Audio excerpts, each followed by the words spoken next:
Good afternoon, and a big welcome to all attendees to this webinar on the subject Understanding Green Finance Mechanisms and Options for South Africa's Decarbonisation and Just Energy Transition.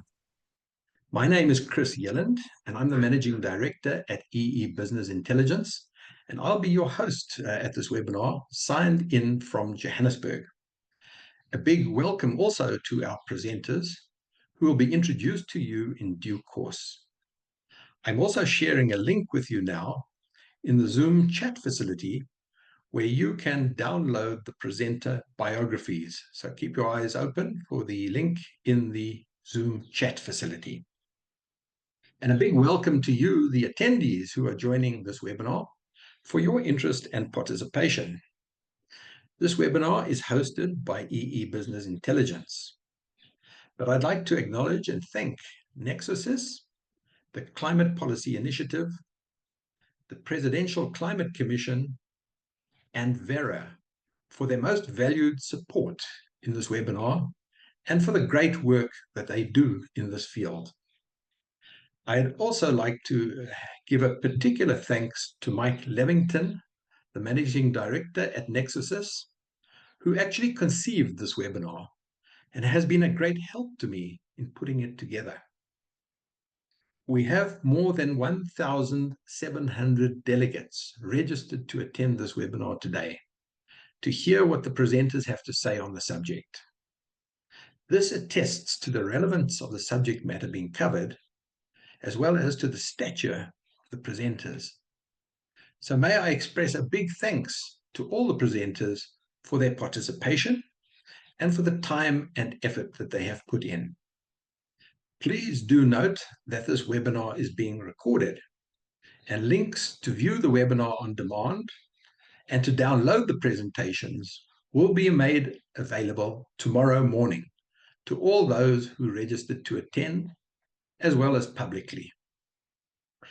Colleagues, as South Africa embarks on its just energy transition, ensuring access to sustainable and affordable financing is crucial to accelerating the decarbonisation efforts of South Africa. This webinar will explore the diverse funding mechanisms, both foreign and domestic, available to support the transition to a low-carbon economy. To many in government, industry, business, and civil society, the concepts, language, acronyms, and details surrounding green finance for South Africa's decarbonisation future are really intimidating and confusing. I am therefore hoping that this webinar will explain green finance mechanisms in a way that clarifies the options and demystifies the subject without the heavy jargon. The program for the day has been widely circulated, but a link to download the program will now be shared again on the Zoom chat facility. So again, keep your eyes on this chat facility where you'll see the link and you can download the program. Just to go through the program, though, first we'll have an opening address by the Deputy Minister of Energy and Electricity, Samantha Graham-Murray. A big thanks to the Deputy Minister for her interests and insights, and she's going to be with us during this webinar. So it's really a privilege to have you here, Deputy Minister, and you know that you have made the time to actually sit in on the whole webinar. After the opening words by the Deputy Minister, 3 expert presenters will each give 20-minute presentations, after which we have a 10-minute comfort break. Thereafter, we've set aside about 40 minutes for our presenters to answer just some of the questions in an open discussion and Q&A session. While the presentation is in progress, please do send your questions on the Zoom Q&A text facility, not on the chat facility. You may also put up your hands to ask questions verbally, and I'm hoping if there's enough time, we will get to those hands uppers to answer their questions that they can then pose verbally. So without further ado, I will now introduce the Deputy Minister, Samantha Graham-Murray, who will deliver the opening address. Samantha holds a Bachelor of Laws degree, cum laude, from UNISA. She has been a Member of Parliament since 2019 and was appointed Deputy Minister of Energy and Electricity on the 3rd of July 2024. She served as the DA caucus leader, MEC, and constituency chairman for the Dr. Beyers Naudé local municipality, and has also served as councillor delegate to the Eastern Cape Provincial Council, contributing insights and experience to provincial governance. Samantha entered politics with a clear mission, and that is to be a voice for those who could not speak for themselves. And as MP, she campaigns for the marginalized and those affected by poverty and lack of education. So without further ado, it gives me great pleasure to hand over to the Deputy Minister. We're looking forward to hearing your presentation. Thank you. Thank you so much, Chris, and good afternoon, everyone. And thank you to all of you for your interest in this important topic that will be key to enabling the just energy transition and the ongoing developments and implementation of renewable energy projects in South Africa. As Chris said, my job is to make sure that people understand what governance is all about. And I'm thrilled to know that today is going to be more about teaching people what goes on inside and outside government to make change in this country. And I'd like to thank you, Chris and Mike Levington, for putting this event together and for your ongoing support and guidance to me in my office. And thank you too to the amazing speakers that will be presenting today for your passion for our country and for solving its energy crisis. When I was appointed as the Deputy Minister of Energy and Electricity, South Africa had just come out of intensive load shedding with 329 days of blackouts during 2023. The pressure was on this new ministry to address not only the load shedding issue, but also to invigorate and renew the energy sector. The Electricity Regulation Amendment Act had been passed by Parliament, and we were on the brink of an energy revolution in this country, most particularly with the unbundling of Eskom. The just energy transition was starting to take shape, and pressure was being brought to bear on South Africa to speed up our response to the funding from the International Partners Group and to start implementing. Transmission infrastructure had been identified as a major barrier to the development of a renewable energy sector, and the department was being taken to court on the possibility of a new nuclear build. The IRP was a total disaster, and industry role players were baying for blood. Energy had also been identified as a critical sector to improve the economy and to grow employment. The minister had not only inherited energy and Eskom, but he had also inherited me. So no pressure. Now, getting to grips with all of this as a member of the executive, having been in opposition for my entire political career, was harrowing, to say the least. And I can assure you that 8 months in, while I have a broad understanding of much of the sector, I understand that what I do know is far outweighed by what I don't know. But that being said, one of my key delegations is that I've been tasked with the South African Renewable Energy Master Plan, SAREM, the adoption thereof, and then the rollout. So SAREM is currently proceeding through the bureaucratic nightmare that is the Cabinet Committee process, and I'm hoping with everything I have that this will finally be adopted within the next month. It has been awaiting approval for over 2 years, and I'm absolutely adamant that we will not see another full month pass without it being signed off. SAREM will become an integral part of the growth of the renewable energy sector by creating an environment for industrialization and manufacturing. While we are cognizant that trying to compete against the likes of China for solar panels is wildly optimistic, we know that we are capable of developing systems for the manufacture of components in the solar, wind, and green hydrogen spaces. Rather than wait for the endless government processes to finalize, we have had the privilege of being part of the launch of Power, a skills resource platform which has been developed by the Energy and Water SETA, UK Pact, and Green Cape. The platform is essentially a mechanism to create a demand-driven skills pipeline in the renewable energy sector. Businesses can list the skills they require on the system, and those can either be met by individuals who have been trained in those skills, or where these skill sets do not yet exist, tertiary bodies can design their own courses around the skills demand. But this platform is a numbers game. It cannot work with 4 companies and 7 prospective employees. So please go and register so that we can start developing our people to work in this space. What makes SARM even more exciting is the coming into being of the Mission 300 initiative. Mission 300 is an ambitious plan to provide energy access to 300 million people on the African continent by 2030.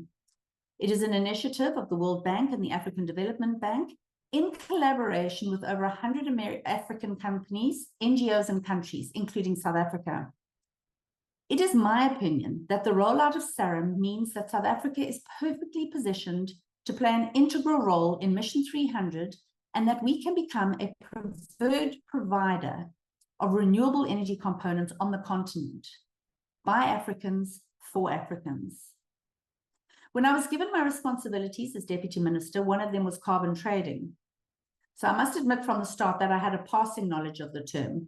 I was definitely in no position to develop an entire departmental strategy around it.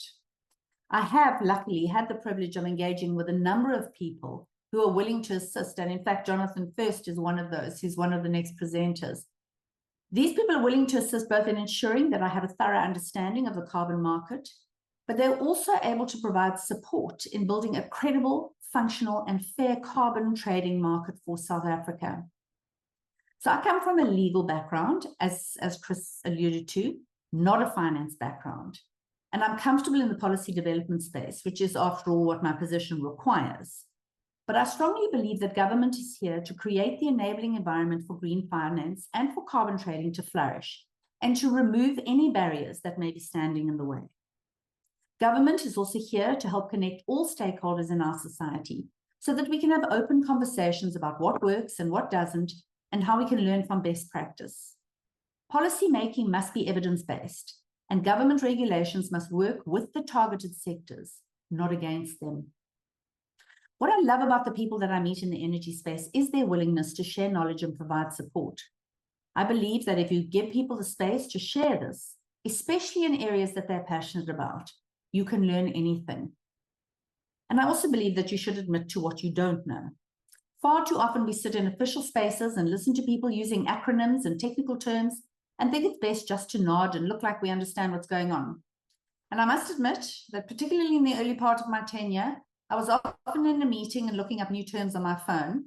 As Chris said, acronyms and all the other confusing things that we encounter every day. But I do stand by the fact that there's no such thing as a stupid question. And I know that today is going to answer a lot of those. Last month, I spoke at the African Green Economy Summit, and I said to the audience that our ministry needs support and that anyone is welcome to make contact with us. During the break, Elke Hepworth from C4 Eco Solutions came up to me to offer support, and my office has already met with her and her team to start the conversation.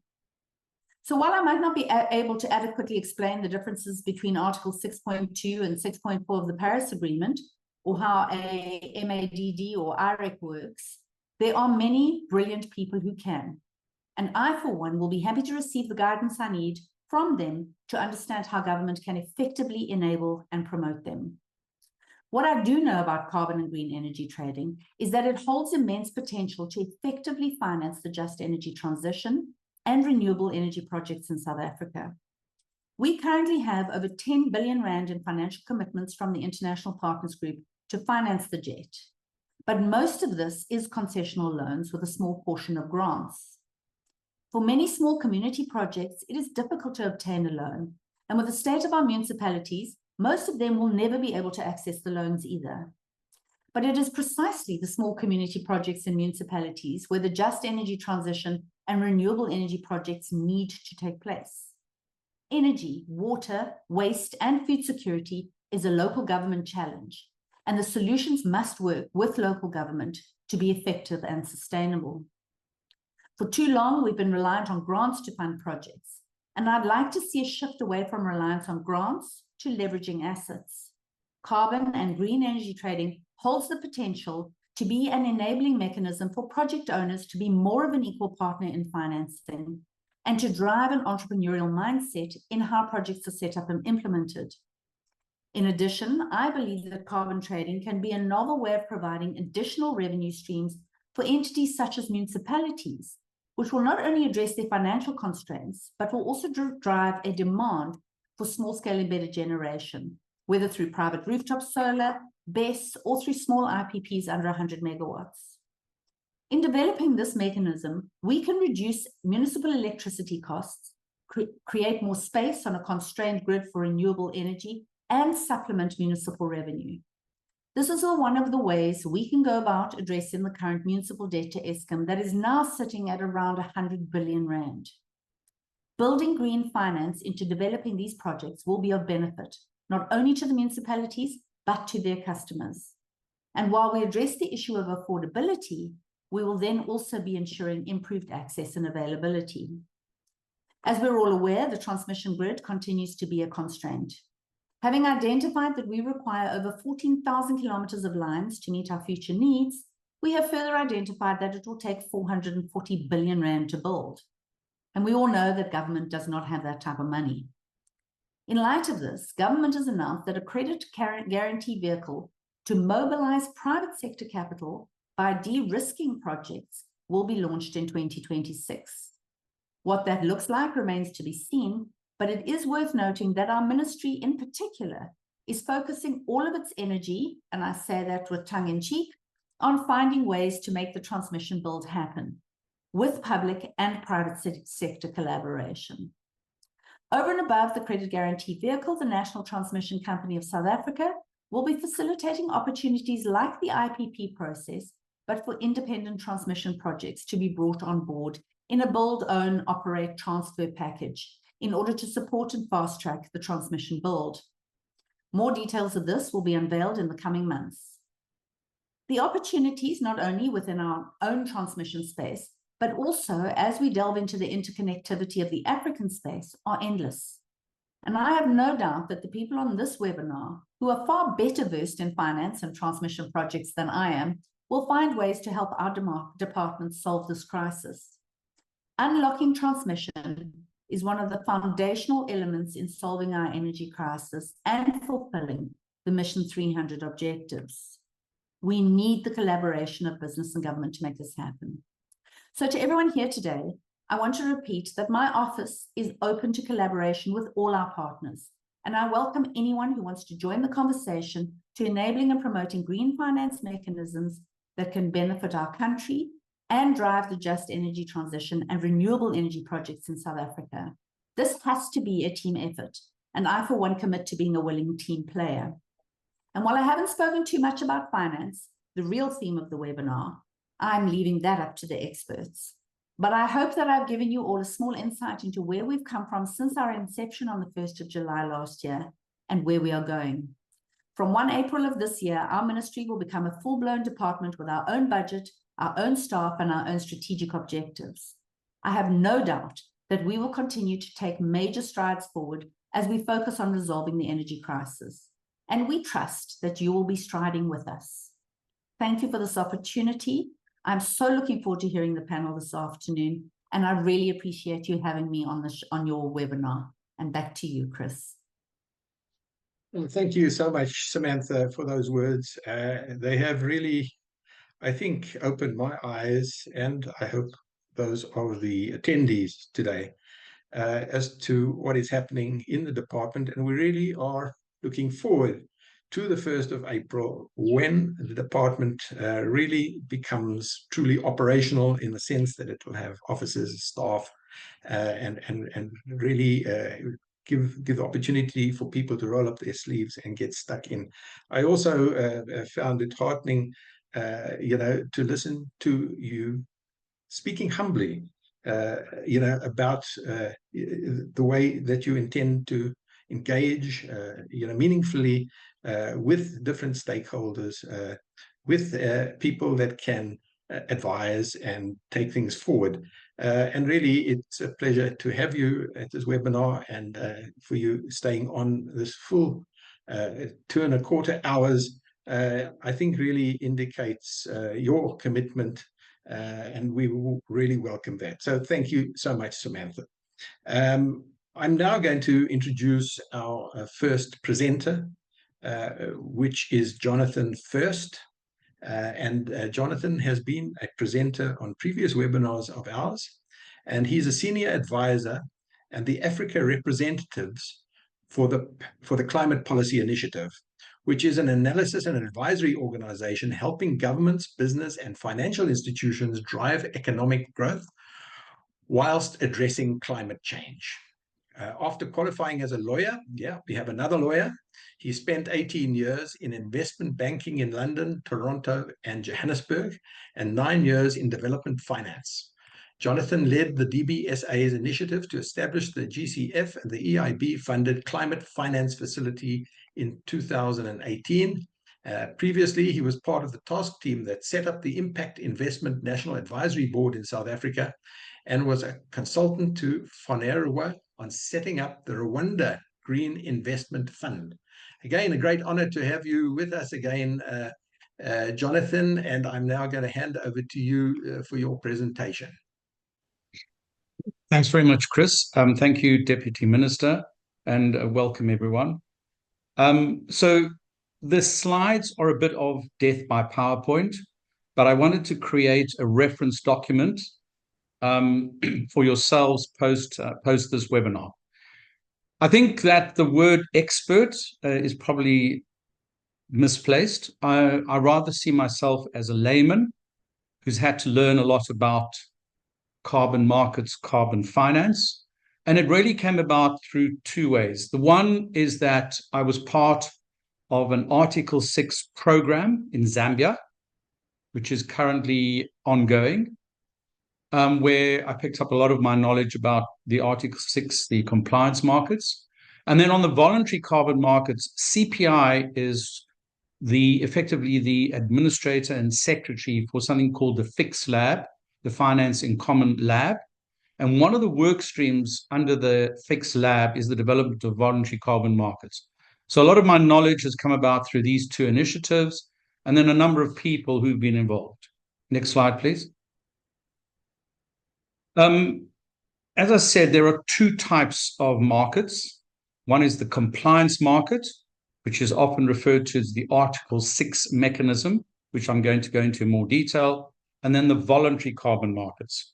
If you look at it in terms of meeting climate targets or climate ambitions, the voluntary carbon markets very much talks to net zero, achieving net zero ambition. And the Article 6 very much talks to meeting the national development contributions. I think most people are aware what the NDCs are, but these are emission ambitions that are agreed and stated by countries. And in fact, I think the next round of NDCs is about to come out this month or next month. Next slide, please. Now, I think the Deputy Minister made a very valid point. What we need to understand is that in the voluntary carbon markets, the carbon credits are in effect what I call free money. So there's not a loan, it's not a concessional loan. It's effectively free money that can be used to meet climate ambitions. And the World Bank has predicted that this market is to grow significantly. So this is and does represent a very significant source of funding to meet climate ambitions. Next slide, please. Right, so voluntary carbon markets in a South African context. There are two very important aspects to this. The one is that the funding generated from voluntary carbon markets can meet two things which are very important to South Africa. Well, the one is around helping to achieve its NDCs.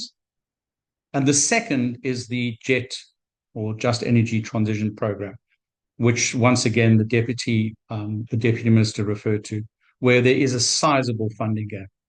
And I think this was also the point that was made by the Deputy Minister, is that for real just energy transition, you cannot use funding that needs to be repaid or where there's a return required.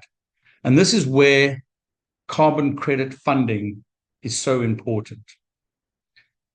The other thing that's very, very important, and I think that Mandy Ramberos will address this later on, is that South Africa has an enormous opportunity to generate income, carbon credit income, through the decommissioning or the early retirement of coal plants.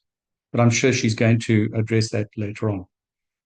Once again, the initiatives that are very much helping to develop carbon markets is Vera, where once again, I'm sure Mandy will address this, where they are developing a methodology on qualifying the decommissioning of coal-fired power stations as credits. And then once again, as I alluded to, this program or this feasibility study or business plan, as I call it, which is about to commence under the FIX, which is going to be led by the DBSA and working with Prometheum, Climate Policy Initiative, and all of the South African banks. And the whole idea is to develop a more effective voluntary carbon market, which results in actual and significant amounts of funding. Next slide, please. So let's sort of set the stage for voluntary carbon markets and why they really are important in a South African context. First of all, under the Article 6, to a large extent, there is a trading away of South African carbon credits. Now, there are some mechanisms to make sure it doesn't happen in its entirety, but the point about the voluntary carbon markets is that the income can be trapped in South Africa and can also be used to set off against South Africa's NDCs. So that's sort of one of the positive aspects of the voluntary carbon markets. And that's assuming, of course, that the buyers are all in South Africa, and there's no reason why they shouldn't be. The financial reality, and I think this has been mentioned many, many times, is that Europe is toughening up on carbon emissions. And there is something called CBAM, which I think has been the discussion in a previous webinar, which will be problematic for South African exporters into Europe, where there's heavy carbon emissions. Where the company has heavy carbon emissions. And then I think on the sort of positive side, there are a number of precedents.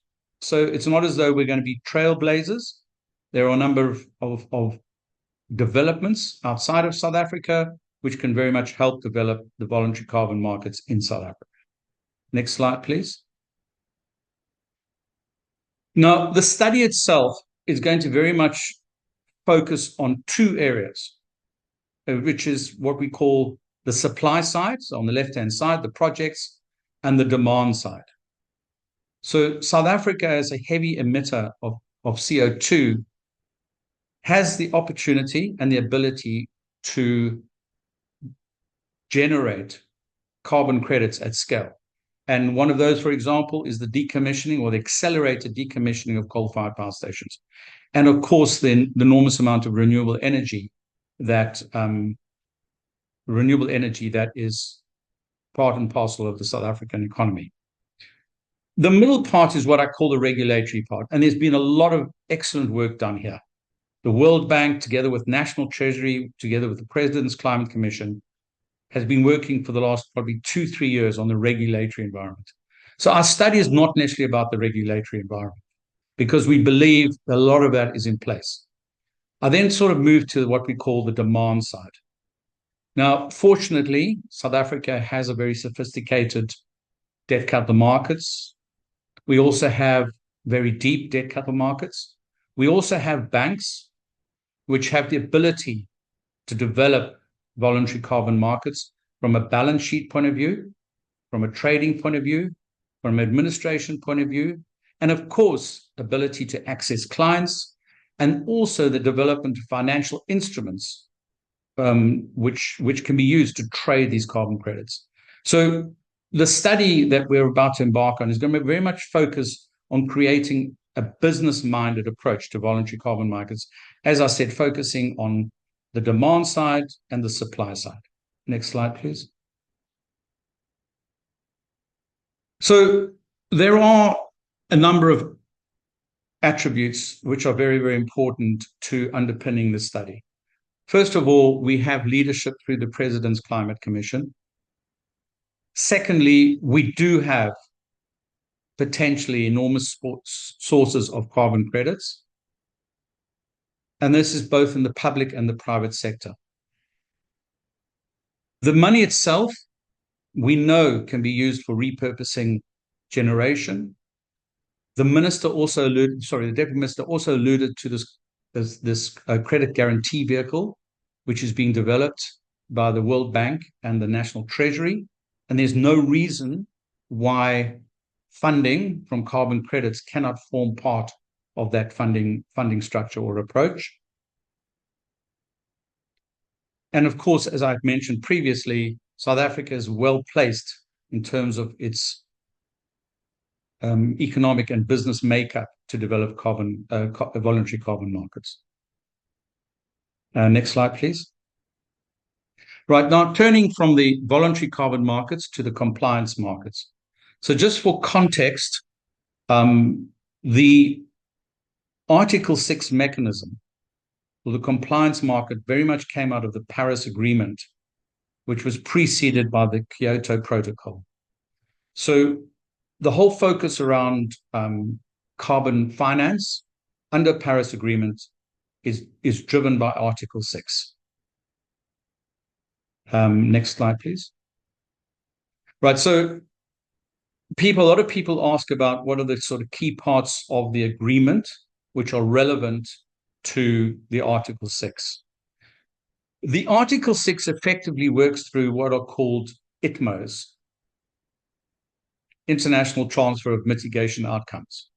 So ITMOs are the trading mechanism that are used to create the value under the Article 6 mechanism. So Article 6.2 and 6.4 are very much relevant to the ITMOs. The one talks about how to approach and account for the ITMOs, and the other one talks about how to establish ITMOs. Now, the Article 6 mechanism is very much negotiated between government and government. So there has to be a framework agreement between the governments before the Article 6 or the ITMOs can be traded. You can then use projects within that country where a framework agreement exists to create the transfer of funding between the countries. They also have Article 6.8, which talks about the sort of non-market approaches. To be honest, I'm not that familiar with 6.8. It's very much 6.2 and 6.4 that's been the main focus of the last few years. I am going to go into the Zambia project in more detail, which I think will provide an example or a sort of more practical knowledge of how the Article 6, the ITMOs, operate. Next slide, please. If you can just click on all of them, please. Thanks. So the Article 6 is created to enable countries to meet their NDC ambitions. So the way this works, or the way it's been planned, is that the developed world has far more ambitious targets, or has far more ambitious targets imposed on them than the developing world. The developed world, of course, has far more finance available to meet its ambitions than the developing world. Having said that, a lot of the developed world, which have more onerous mitigation targets, cannot generate enough emission savings to meet their NDCs. So they effectively have to buy that shortfall from another market. The developing world, which has less ambitious NDCs, obviously has less funding available to meet their NDCs. So the whole idea around, the initial idea around the ITMOs, or the Article 6, was to enable a developing country to sell some of its emissions to the developed country, who would pay for them on an agreed basis. The developing country could not count those emissions towards their targets, but the developed country could. And then the finance from that would obviously be used by the developing country to increase its NDC ambition and meet some of those targets. So that's the sort of the theory and also the practice behind the Article 6 and how it operates. Next slide, please. I'm sure that Mandy is going to go into this in more detail, particularly around the double counting. But I think one of the important aspects of Article 6 is to create two things. One is what we call environmental integrity. In other words, that the ITMOs are additional. And additionality means, an example of that is, if a coal-fired power station is going to be decommissioned anyway, there's no additionality. It's if, for example, there was an acceleration of the decommissioning where there is additionality. The other important part of this is, of course, the whole governance around the ITMOs, and that's around the verification and the reporting, which is contained in the Article 6. And then the other aspect of it, of course, is the double counting, to make sure that the credits are not accounted twice. In other words, using my example, the developed and the developing worlds in NDC targets. Next slide, please. So this is just sort of an example of how this would work. So in the top left is, for example, the country A would be the developing country. Country B would be the developed country. Once again, country B would be the sort of bottom right, and then bottom left would be the developing country. So this ensures the payment, but also makes sure there's no double counting. Next slide, please. The other important part of Article 6 is that it creates the framework which enables the Article 6 mechanism to be enabled between governments. And it talks about the benefits, which is the finance, the ambition, the development side, and then, of course, let's call it the legal framework and the administrative framework around Article 6, and then, of course, the management of the credits to ensure that, as I mentioned previously, there is not double counting. Next slide, please. I'm going to go into the sort of Zambia example now, because I think it's a very good example of how to explain the mechanism. So it's a program that is funded by the German government. The agreements have been entered into between the Zambian government and two governments in Europe, being Sweden and Switzerland, under which they've agreed to buy ITMOs from projects that qualify in Zambia. They've agreed the parameters of the ITMOs, and they've also agreed the price that will be paid for the ITMOs. So that's what's called the framing agreement. The framing agreement is then used to create the financial and trading mechanism for the ITMOs for qualifying projects in Zambia. So the first project that is being considered is a biomass project. It's a sugar producer. It's the second largest sugar producer in Zambia,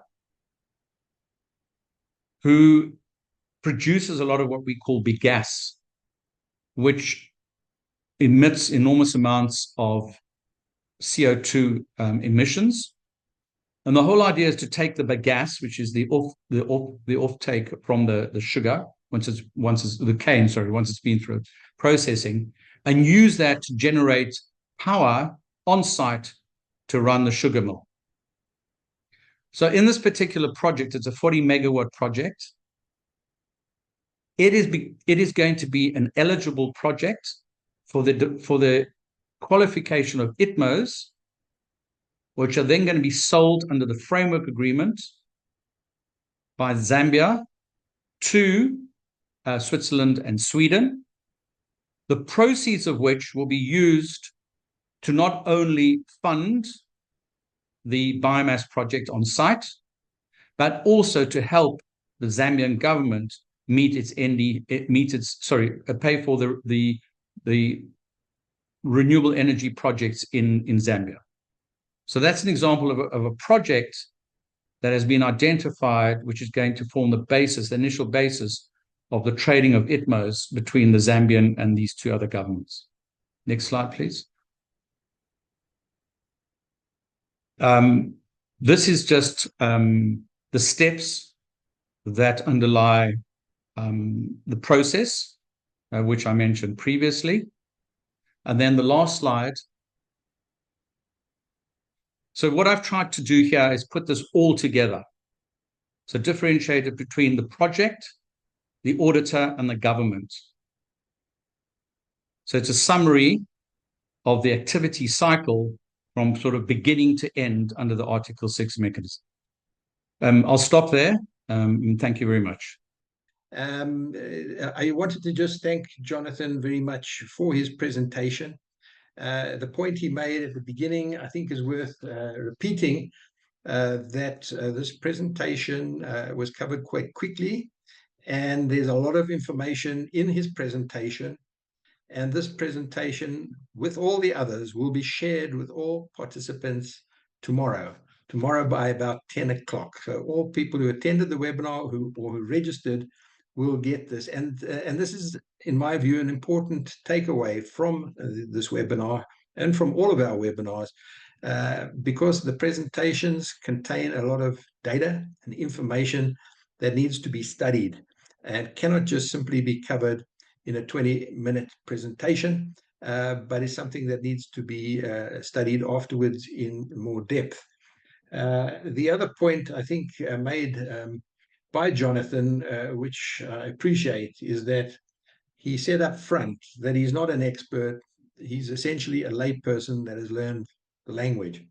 And yes, we are also struggling to learn the language, but it's good to have a lay person doing this presentation, because he understands, or she understands, the need to put things in terms that people can understand, people that are not necessarily steeped in the state of the art, that don't attend all the climate change and finance conferences out there, and that have a day job, a job where they have to deal with the normal processes in their business, and then they have got to come to grips also with the need to decarbonize and the finance mechanisms that are available in this regard. And I think, Jonathan, you did this admirably, brought it down to earth and giving us some hard takeaways in the form of your presentation that can be studied afterwards, to really get to grips with some of these fairly complex mechanisms and ideas. So thanks again, and it's now time to move on to our second main presenter, and that is Kwezikazi Windfull, who is from the Presidential Climate Commission, or PCC. Kwezi is the finance manager in the PCC, responsible for climate finance and innovation. She provides project and organizational support to the PCC, which includes the coordination of projects and work programs of the portfolio and the management of the outreach and financial sector partner programs, and the undertaking of research projects for the in-house work of the climate finance portfolio. Kwezi has experience in engineering consulting and project finance, with her most recent role being with the City of Johannesburg's Group Treasury, involved in off-balance sheet financing and public-private partnerships in the infrastructure, water, and energy sectors. So again, it's a great privilege to have somebody from the PCC here with us today, and give us insights from the PCC on this important subject. And I can't think of anybody better than Kwezi to do just this. So thank you, and over to you, Kwezi. Thank you, Chris, and good afternoon to everyone on the call. Yeah, quite a fascinating conversation we're having. So I will be speaking, I think, mostly to just the financing and the thinking around the financing of the just transition in its totality.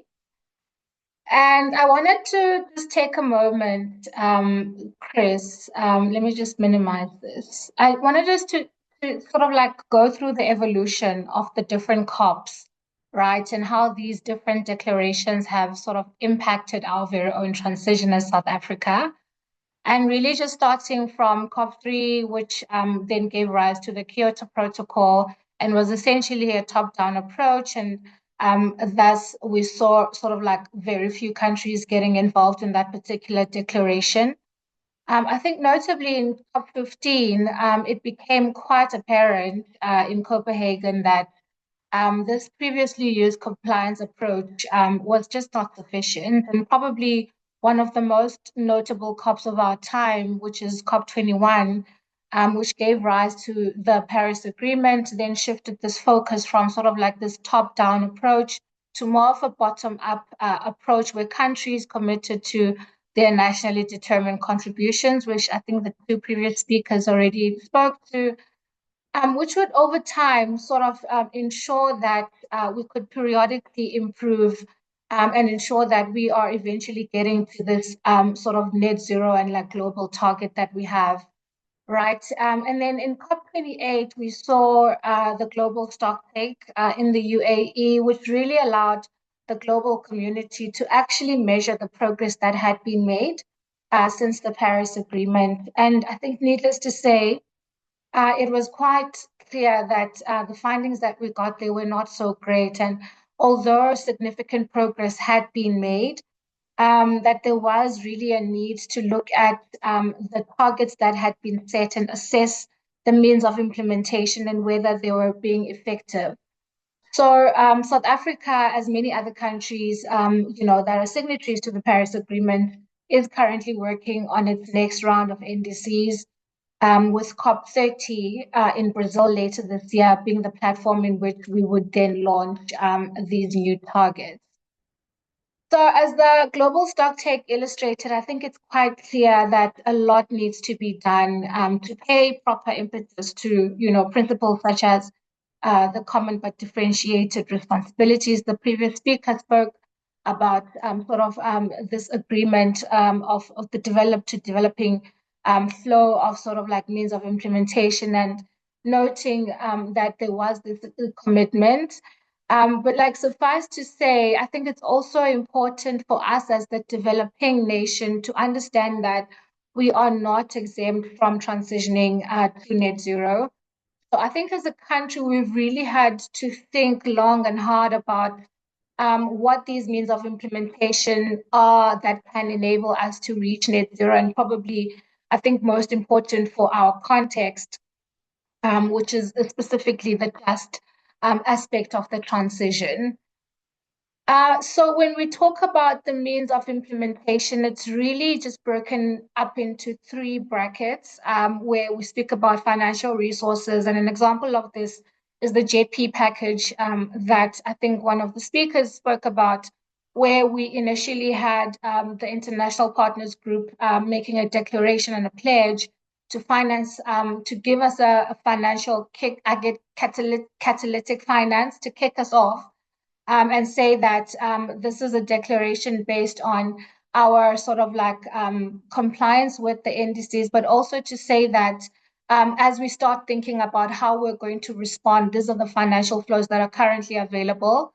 But I think also most importantly, there's other sort of means of implementation that tend to sort of get lost in the chat, right, around capacity building and just create this creation of an enabling environment. And when we speak about this, we're talking about things like institutions that are going to be able to sort of play an implementing role in the just transition of our particular country.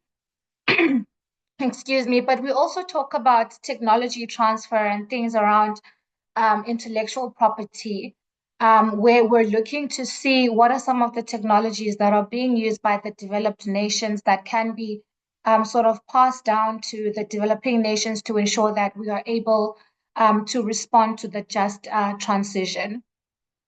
And then in terms of sort of like bringing it back to our own context as South Africa, I think quite a pivotal sort of like point in our own transition was the development of the Just Transition Framework, which really looked at the transition to be beyond what is sort of this environmental target, but also looking at how do we use this transition to also consider the economy and having an economic-wide transition that is going to start addressing our issues, our triple challenges of poverty, unemployment, and inequality. And I think in 2021, we then submitted our adjusted NDCs, and this is then where sort of like the genesis of the agreement with the IPG group began because that then gave rise to the Just Energy Transition Investment Plan. And really what the JET-IP seeks to do is to look at priority sectors of what can be done in the immediate term. So the Just Transition Investment Plan talks about a target of a period between 2023 and 2027. What are the things that we can do almost immediately as a country to ensure that we are well on our way, sort of like we're catalyzing key areas that are really going to be able to allow us as a country to move the dial in terms of the just transition. So since all of this happened around the JET-P, around the JET-IP, around the Just Transition Framework, there's been a number of research institutions that have done research to sort of quantify, based on our carbon budget, in terms of our indices, how much exactly we would need as a country to be able to transition to net zero by 2050. So obviously the answers have varied quite a bit, and I think this is dependent obviously on the assumptions that were made by the different researchers. But I think what is quite clear and what is quite consistent throughout these models is the fact that the quantum of financing we're going to need is in the trillions. It's a lot of money, and we do know sort of like in our situation with our government and how constrained our fiscus is, that our balance sheets by themselves simply cannot carry the transition. So the Presidential Climate Commission, in conjunction actually with CPI and through Green Cape, commissioned a study where we were really trying to understand what the current climate finance flows look like. We took a period between 2019 and 2021 to really see where are the flows coming from, what industries are they, what sectors and industries are they going towards. And we found quite interesting insights that I think have really allowed us sort of have a benchmark and a sort of like a solid understanding of what the current status quo is. And what this has enabled us to do is to then be able to think creatively about how do we bridge the gap between what has been modeled as a sort of like an investment need, but also what is currently happening. So I think some of the interesting insights that came out of this study is first of all, around 131 billion rands was flowing into South Africa from climate finance between the years of 2019 and 2021.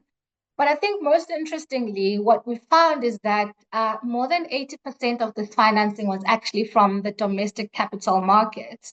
And I think this also speaks to what the previous speakers spoke about in terms of the fact that our domestic capital markets is actually quite a mature market, right?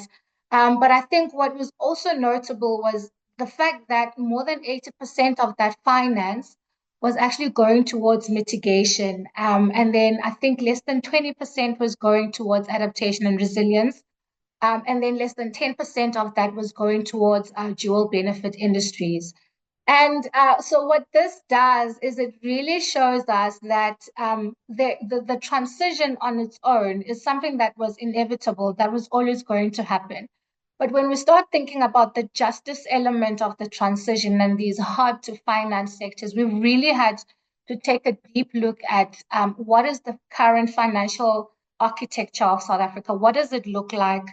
What are the current barriers that are going to keep us from being able to finance these hard to finance sectors?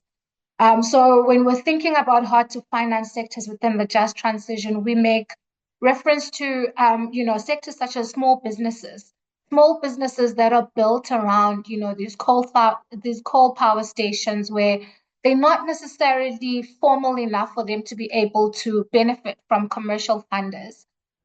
We also have municipalities that are going to have to start thinking about building climate resilient infrastructure and knowing sort of like the context of our municipalities, how hard it's going to be for them to be able to raise finance with commercial funders. So really identified at a very high level a group of sort of challenges that we found, and spanning from things like conceptual challenges, So, for instance, how do we determine or ascertain what constitutes a just transition project, and how is it different from, other programs that already exist within the ecosystem, such as CSI, and all these other programs that we have? And also, is there a need to basically have a framework or a project assessment tool that will take into account different criteria to then tag specific projects as just transition? Because then this would also allow sort of like investors to understand what it is they're actually investing in. We also found challenges around the financial and economic sort of like barriers. And here we were looking at the fact that a lot of these projects sort of like being, less formal. We spoke about small businesses. You're going to find that a lot of them have very small ticket sizes, and a lot of investors are not going to be interested, right? We also realize that a lot of these projects are going to require, what we term as patient capital, capital that is going to go through the stages of the transition with us as we sort of progress on policy, progress on means of implementation. What we need capital that is going to sort of walk the entire distance with these projects. We also have a lot of challenges and gaps around information as well as coordination. We're starting to see a lot of action happening in different jurisdictions, especially in Mpumalanga. I'm sure there's also sort of like catalytic action happening in places like KZN, Eastern Cape. But what we've found is that there's a lot of fragmentation in efforts, right? There's a lot of misunderstanding, or rather unclarity on where the mandate of the DFIs, such as, the DBSA, your IDCs, where it stops and where it starts. And also just other market and structural challenges around, the traditional models that have been used, sort of like account or to tag finance investments, have not necessarily taken an environmental lens, and therefore we would need to start thinking about those aspects. So this was sort of like a 2-year process that really took time to understand what the challenges are, what are the potential solutions for us to ensure that as the capital markets, commercial funders are running with the profit-driven sort of aspect of the transition, but there is this aspect of the justice and the hard-to-finance sectors that needs to be taken along. And we then ultimately submitted our recommendations to the president last year in June, and essentially came up with a number of functions that we foresee this just transition financing mechanism take. And I think importantly to note that in the very first instance, there would be a decentralized sort of mechanism that looks at what the different ecosystem players are currently doing and how we can leverage from the different mandates that different players have to do things such as funding mobilization. How do we start raising financing towards the just transition? How do we, as we develop this climate finance landscape mapping sort of report that is now going to be a biannual report, how do we incorporate just transition financing into tracking those flows? We also have an element of a function that speaks to matchmaking.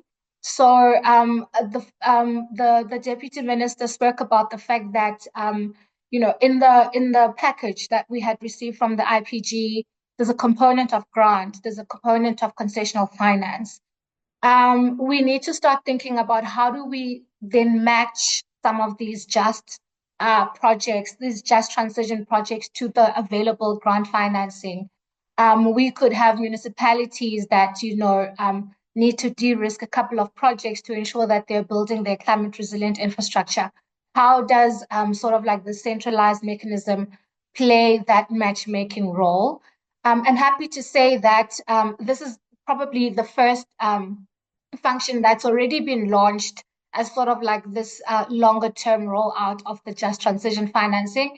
And it's been done by the project management unit through the JET funding platform, where they've developed this sort of innovative and forward-thinking platform that actually does exactly this, which is matchmaking grant financing to actual projects. And then I think there's another important function that I might have touched on, which is on the tagging of projects as just transition projects. Really went and developed this sort of algorithm that looks at different criteria of whether projects are transitioning in or transitioning into the green sector or transitioning out, whether there's gender representation, whether there's youth representation, what sort of sectors, is it speaking to adaptation, resilience, is it speaking to mitigation, and then ultimately scoring these projects through this funnel, and at the very end then determining whether or not they are what constitutes a just transition project. We also have a huge element of blending and structuring of finance. I think it's been very clear that for us to be able to cultivate sort of like the systemic change within the financial architecture, there needs to be a lot of thought about how we can use different types of capital, right, to feed into projects, because some projects are going to require grant financing, some projects are going to require venture capital, where a lot of the ideation of projects and sort of like understanding that these projects are viable or not is going to need like the patient capital, like what we spoke about. There's also a very important element of project preparation that needs to accompany, especially these just transition projects, because a lot of them, like we said, would be coming from sort of like a very informal sort of like setting. But also when we make the example with municipalities, for instance, there's a lot of conceptualization around what needs to happen, especially when you speak about adaptation and resilience, right? But a lot of these projects will need, to be developed properly, to be de-risked using some of these financial instruments, and ultimately getting them to a place where they are bankable and therefore able to go to the capital markets and seek funding.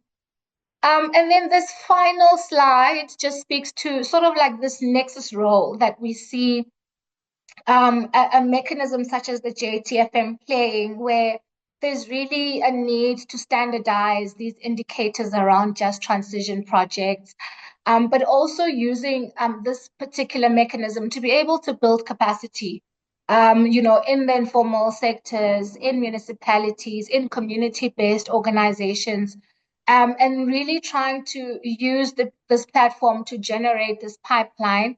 And again, just speaking about the funding platform and the importance of sort of like having this as the first instance, is the fact that this particular mechanism is going to play a broader a tool, and also sort of like a multi-sector tool, whereas the JET funding platform is more focused on energy and also more focused on certain regions that are severely affected by the just energy transition. But it's really important for us to sort of see the data that's coming through from the current funding platform, and to see the kinds of projects that they're getting, for us to fine-tune that assessment criteria, but also additionally to fine-tune the model of the JTFM on its own, to say that if the funding platform has proven that certain things are not going to work, then this is how we learn, by doing and fine-tuning our final deliverable of what will essentially be the JTFM. And ultimately, really what we're trying to do here is to ensure that we are sort of catalyzing the systemic level of change that's needed within the financial architecture, that not just looks at profit, but also takes into account the smaller projects that are really going to drive our economy and enable us to really get to a level of this justice that we speak of in the Just Transition Framework. So in just my final slide, just wrapping up again around our recommendations that we made and that were accepted by the President last year, just the functions around the matchmaking and project preparation. And then having that particular sort of set of functions sitting with the funding platform, I think is really good progress. but also just the need to start looking at how do we incorporate SMME support and development into sort of these solutions that we're thinking of. We have, you know, multiple, like I said, really trying to leverage the multitude of ecosystem stakeholders that already exist. So looking at IDC for enterprising, but also looking at other bodies such as the NEF for small business development, and then getting to a point where we have taken the learnings from the initial launch of the funding platform, and then fine-tuning this project assessment framework that would then be used as a means to assess projects and to tag them as just transition projects going forward. And then ultimately getting to a point of then scaling some of these functions and really just integrating the capabilities, like I said, of the different ecosystem holders.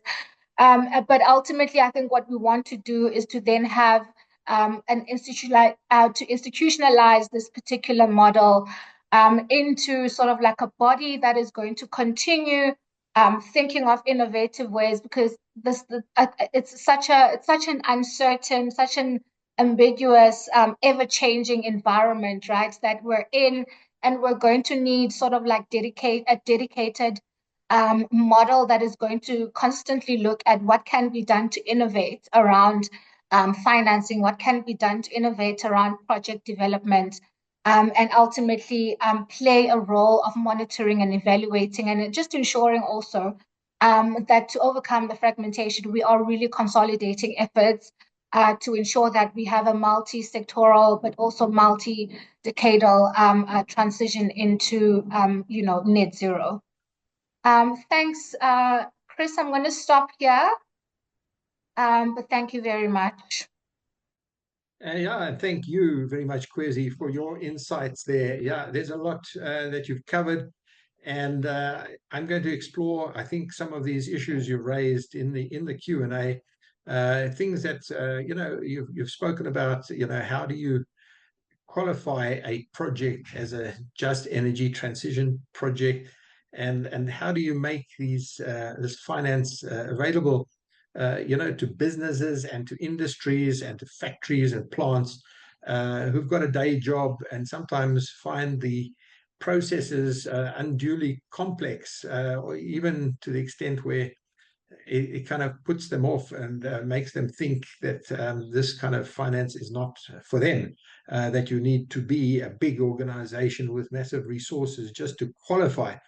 But yeah, I'd like to explore some of those issues with the Q&A, how to bring this down to SMMEs and medium and even large organizations that find this whole subject really intimidating. So there's a lot to talk about. Thanks for your presentation, and I know it's going to be studied avidly. You've given some important data that really does need study, to get to grips with. Thanks again. So it's now my pleasure to introduce Mandy Rambaras, who is the CEO of Vera, and she's, I think, normally based in Washington, but I understand she's dialing in from New York today. So a big welcome to Mandy. Mandy is pretty well known to many of us, and she is the CEO of Vera, which is the world's most widely used voluntary carbon market standard. With over 2 decades of experience in the energy and climate sectors, Mandy is a recognized leader in global climate cooperation and just energy transitions. Before joining Vera, she was the Vice President for Global Climate Cooperation and the Environmental Defense Fund, that is EDF. Not EDF, the French utility, but the one that I've just described. When she was there, she directed multilateral climate engagements and led initiatives to advance carbon markets and carbon pricing strategies that promote low emission futures while supporting marginalized communities. And before this, and where Mandy, is perhaps better known in South Africa, and certainly where I got to know Mandy, was that she headed the Just Energy Transition Office of Eskom. And it's really been a privilege to know you, Mandy, over all these years, and to have you today in New York, dialing in and talking to us about the subject of which you are so passionate about. So with that, over to you, Mandy. We look forward to hearing your presentation. Thank you so much, Chris. I really appreciate the invitation, and great to be back in an environment talking with other South Africans, which I really miss. So thank you for the invitation, and thank you for the great presentations thus far. With the minister and the PCC and Jonathan, I think great presentations. Jonathan has done the hard work in talking about carbon markets and all of the strange terms that we have related to carbon markets. But I want to talk more about the practical side of what we do at Vera and how carbon markets can be used to fund the various things that a lot of the speakers spoke about. And for my sins, also, when I was in South Africa and worked at Eskom, on the side, my side hustle was assisting government to do carbon market negotiations. So negotiated Article 6 for South Africa and Africa. And even me, Minister, I can say, when I look at the article, on some of the stuff that I held the pen on, I look at it and thought, what on earth were we thinking? So it is quite esoteric, really something that needs us to talk about. It was done, finalized at 2 o'clock in the morning, I remember, after 3 nights of not sleeping in Paris. So that might have something to do with why it's difficult to understand. But it is an instrument that we can use in our markets in South Africa.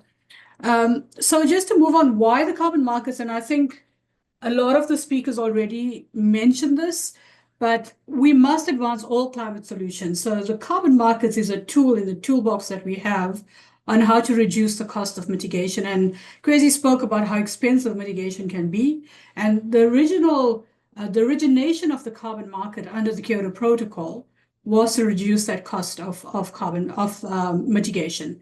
So we must advance all climate solutions. And unfortunately, we cannot solely rely on government action to drive change.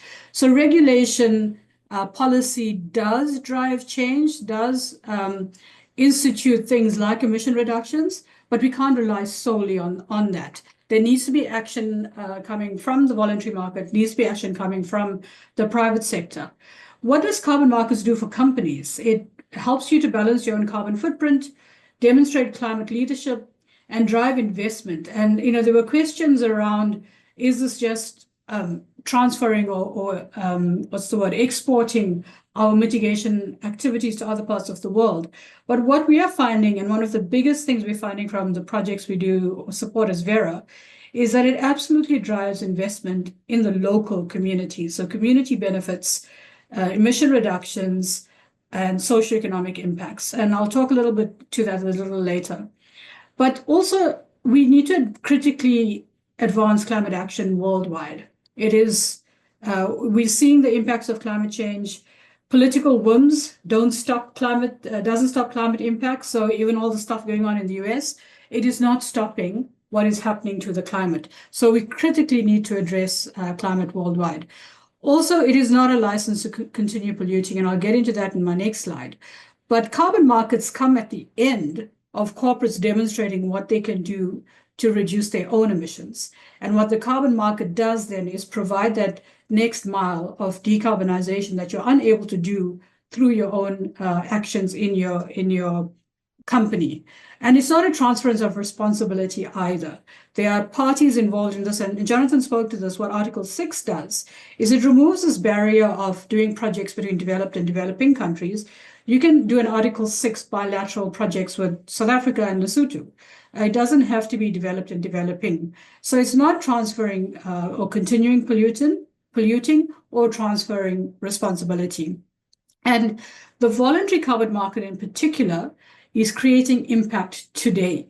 So it is the only instrument currently that you can use to get climate financing to the places that is needed the most, which is the developing world. And a lot of our programs are doing that right now. So when I look at the demand supply, just quickly on carbon markets, we have the demand side. So why carbon markets needed? It's companies measure the carbon footprint. They look at how they avoid and reduce the emissions resulting from their operations. And then for emissions that companies cannot avoid and reduce, you can then purchase carbon credits. So simple example, if say, for example, let's look at Eskom because, it's the industry I know best, where you do as much as you can with your direct emissions. So those emissions coming out of the stacks, you do what you can to reduce those emissions through your own operations, whether it's energy efficiency, whether it's fuel switching, from coal to renewables. And if there's a mile longer that you cannot decarbonize, you just cannot afford to, it's where you can use carbon credits to pay for that. On the supply side, you can implement a number of activities that mitigate climate change or reduce emissions. So whether it's afforestation, whether it's transitioning, whether it's fossil fuel substitution in industry. And what happens then is once you do that, once you show that you are either avoiding or removing emissions that would be there without your activity, you can get certified with a carbon crediting program, which will, like ourselves, like Vera, which will then certify your project. There's a whole process we go to, then monitor and report those emissions. So those emission reductions have to be real, they have to be measurable, and they can't be stuff that you're just, shafting the market and saying things are happening, because then we have an auditor that would verify those emission reductions. An auditor separate from us as the programs. So an independent auditor will come out to the projects and audit those projects to ensure that the emissions reductions are happening. And it's not a once-off, it's a continuous monitoring process. So once that is all done, then we issue carbon credits, and that represents the emission reductions. And buyers do whatever they want with those carbon credits, whether they use it against their own emissions targets, or you could sell that. So I just want to point out that Vera does not sell carbon credits. We do not buy carbon credits. We certify projects that then generate carbon credits. On this demand side, let's take a closer look. Companies, you can purchase carbon credits to do the following. So either meeting your climate targets, demonstrating climate leadership, or offsetting your carbon footprint, especially in hard to abate sectors, steel industry, for example, where it's hard to abate your emissions. And we often get this criticism, or we hear this criticism of companies that, which I said earlier, you're just buying carbon credits, you're just offsetting and exporting your emissions to a manufacturing country. But there's research been done by Trove, which is our MSCI, you can look it up. It shows that companies who buy carbon credits overall have more ambitious climate strategies. So they've done as much as they can to reduce their own emissions, so their own emissions from their direct operations. And then when they can't do that, then they buy carbon credits. And those are the guys that are buying carbon credits, the ones that are most committed to climate action. And then these companies are able to decarbonize twice as fast as those that do not use carbon credits. If we look at the supply side, so where do these carbon credits come from? Like I said, there's a broad range of activities that reduce or remove emissions. So renewable energy, we spoke about. If you are implementing a renewable energy plant instead of a coal plant, or in substitution of a fossil fuel activity, waste management, afforestation, reforestation, revegetation, agricultural practices, agricultural land management, forest conservation and management. So there's a whole swath of these activities that you can apply for that would reduce emissions, that we have methodologies that cover. So we have a lot of methodologies. If you look on the Vera website, a lot of methodologies that cover these various areas. We also then look at delivering beyond carbon benefits. So emission reductions, if you look at the African continent as a whole, emissions from the African continent is about 3% of global emissions. South Africa is half of that. ESCOM is half of that. It's quite a huge stat. So in the African continent in particular, the projects are delivering emissions reductions benefits, and Jonathan said it in his presentation, that you can reduce carbon emissions anywhere in the world to have a global benefit, because carbon doesn't respect borders, unlike local air pollutants. So you can do carbon reducing projects anywhere in the world and have a global benefit. So if you look at African continent, African countries, you also, so what's the benefit for African countries? Because we don't have emissions in most countries except South Africa to start with. So we're very strict on these beyond carbon benefits for our projects. So things like conserving local biodiversity, providing sustainable livelihoods to local communities, and improving the lives of local communities. So projects need to demonstrate that they do this. So the carbon credits themselves are tradable assets. They represent 1 ton of carbon dioxide equivalent. And projects that have reduced, avoided, or removed greenhouse gas emissions can sell these credits, as I said earlier. They also the mechanism that unlocks finance for carbon projects. And it does, like I say, catalyze real permanent climate action and provides additional benefits for local communities. Just to talk a little bit about the carbon market infrastructure. So there's a couple of institutions or organizations that have been set up that regulate this market. So it's a voluntary market, and I use the word regulate in inverted commas because a lot of these institutions that have been set up voluntarily. So we have the standard setters, which is ourselves, where we guarantee the quality of carbon projects. There's Verra, there's Gold Standard, there's others. And then we operate registries as well that will track and manage the carbon credits. So we would, once your project's registered with us, we do the whole project review cycle. Some of you on the call have been through that cycle with Verra. And then we operate the registry that will track and manage your carbon credits. As I mentioned before, there are independent auditors called verification and validation bodies, VVBs. What they do is review projects, assess their quality, confirm that these projects have achieved emission reductions and the claims they have generated. So we have VVBs. After we go through our project review cycle, we have independent auditors, and then we come back in, and then that's a continuous cycle. There are also ratings organizations. And what these ratings, so if you're familiar with the financial world and how you're rated, whether it's S&P or Moody's, so it's a similar thing. We have rating agencies that act as an additional layer of quality control for projects and carbon credits, completely independent. They would look at our methodologies, they would look at projects and give them a rating. Similar to the financial markets, whether it's AAA plus or B or C, whatever it might be, they are those rating agencies as well.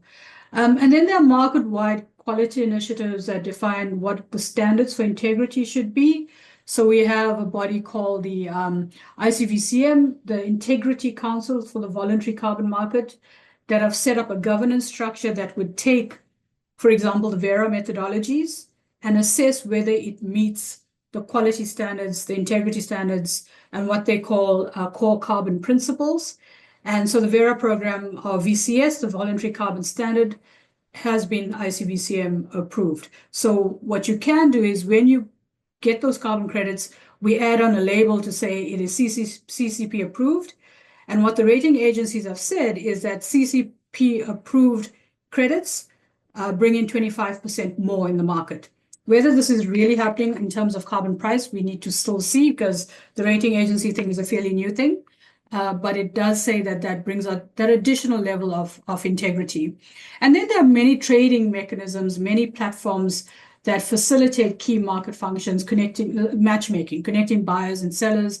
It's like an OTC market, over-the-counter market, enabling transactions and offering transparency and accountability. So what do carbon markets do? It's really about changing the future, but also currently catalyzing an endless array of activities, from conserving forests to capturing and storing carbon through industrial applications and approaches. It does provide, and this was one of the questions, it does provide early finance for renewable energy approaches, which are now cost competitive. And like I say, it goes beyond that. It enables us to create a future that facilitates changes in values, for example, where standing forests are worth more than logged trees. Energy from renewable resources is priced higher than energy from fossil fuels. So there's a number of activities, there's a number of opportunities. As I was answering one of the questions on the chat, I did say that honestly, as a South African, I really feel frustrated that we are not taking advantage of this carbon market like we should.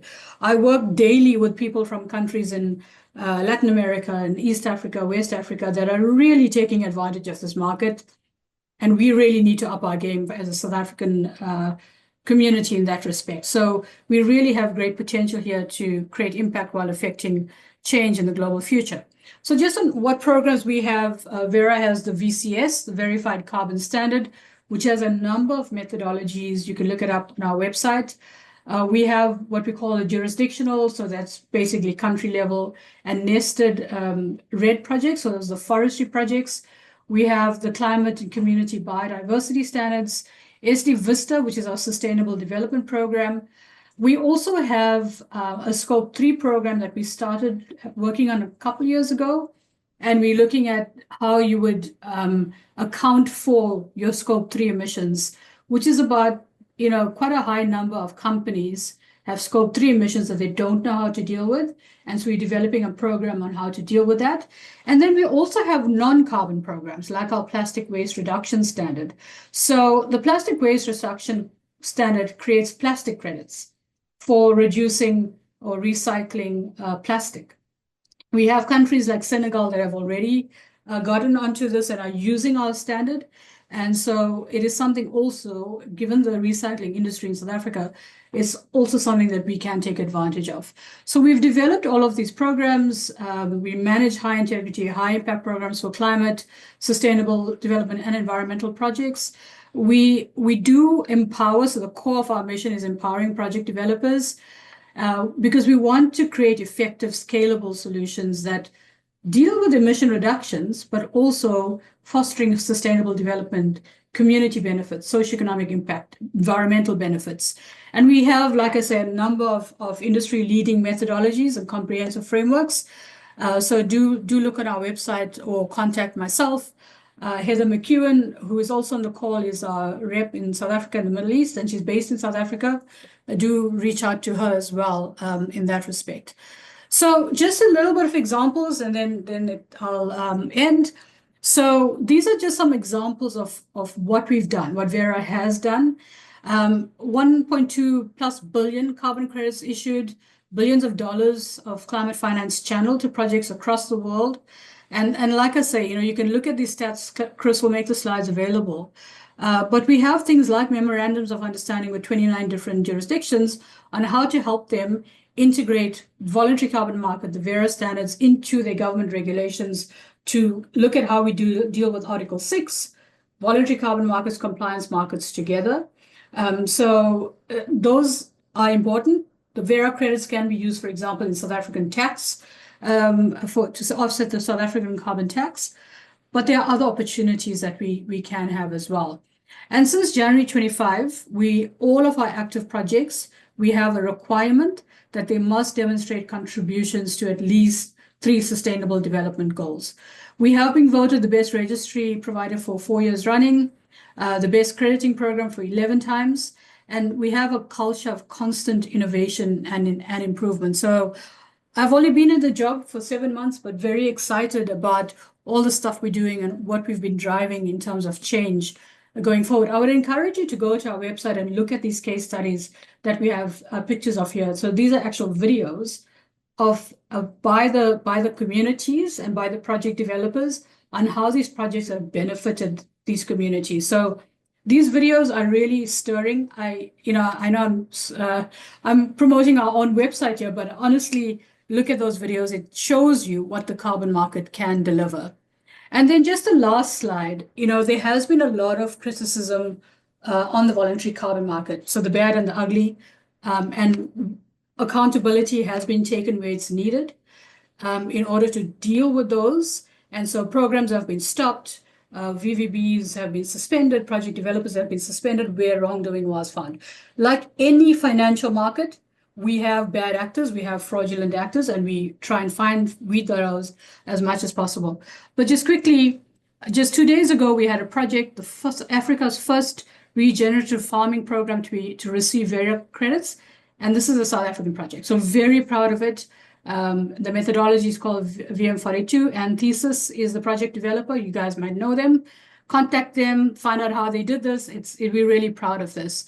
So that is my last slide, Chris. I will stop there and happy to get into Q&A.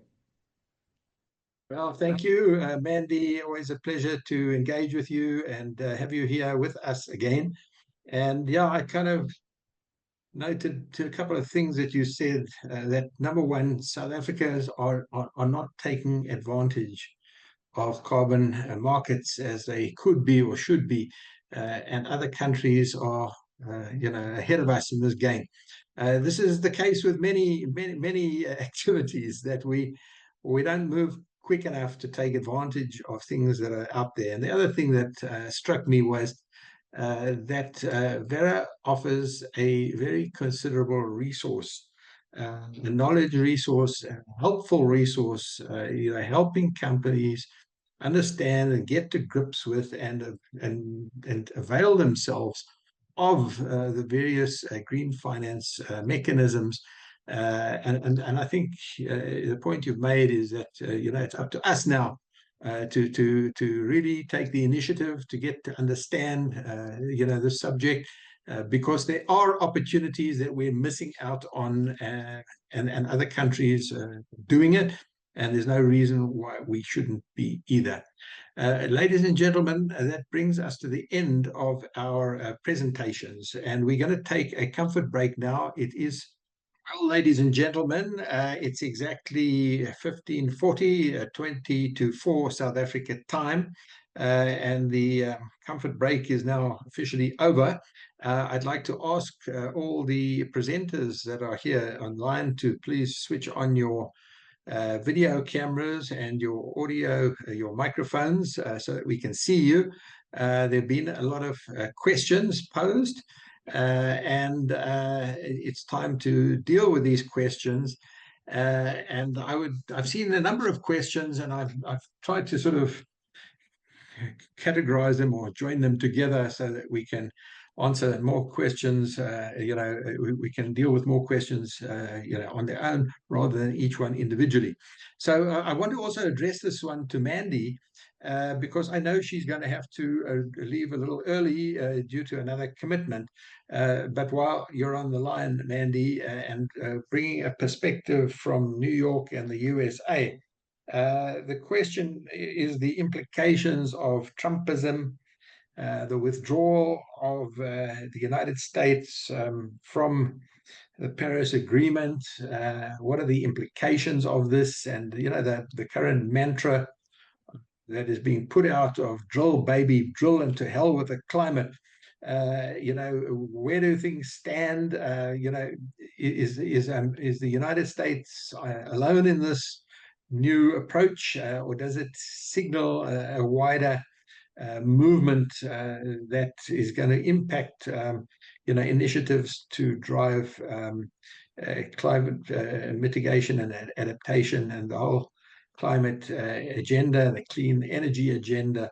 Where do things stand in your view? I know it's not an easy question, but it'd be good to get your insights, somebody closer to the action than we are. Yeah, Chris, it's interesting. It's just the atmosphere in DC is so different now than it used to be. You were able in the past, if you visit, you were able to walk up to the White House and take pictures and stuff, but now it's all fenced off. So it's very, very different. And so I think, from the from climate perspective, perversely, the last time Trump won the election, we saw voluntary action in the climate world increasing. So corporates took on more climate action. That's when actually the voluntary carbon market really grew, with corporates that wanted to take on action, and then different states like California being more progressive. We're seeing a similar thing now. I've been in a couple of meetings with corporates, with philanthropies, with different governors and senators, what are they called here, senators here, where there's still a commitment to climate, but quite frankly, flying under the radar. So you would see that the USAID was disbanded. There was funding removed. So unfortunately, a lot of our colleagues that worked in places like Power Africa are no longer there. The Department of Agriculture was asked to remove all references to climate from their websites, and was done. And just today, this morning, there's an article that the FBI is criminally charging organizations that have received funding via the US EPA in the past for climate action. So it feels like a crazy movie that we're in.